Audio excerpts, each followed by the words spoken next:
खै के गर्नु साथीभाइ हो। अब बर्खा झरी अब भइसकेपछि यसरी गाडाङ गुडुङ गर्छ है। चारैतिर यसरी हावा हुरी बतास चल्छ। अब न शान्ति न आनन्द मान्छेको जीवनमा हरेक क्षण हरेक पल नै दुःख कष्ट अशान्ति मात्र छन् है।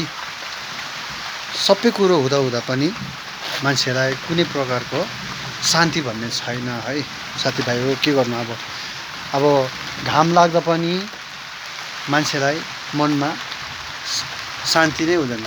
के साह्रो घाम लागेको भन्छ मनमा। अब त्यही प्रश्नहरू के उठ्छ र अब यसरी पानी पर्छ होइन। यसरी पानी पर्छ अब के हुन्छ फेरि पिरै पिर। मान्छेको जिन्दगी चाहिँ अब यस्तै रहेछ पिरै पिर घरि के है। के भन्नु कसलाई भन्नु कसले बुझिदिन्छ।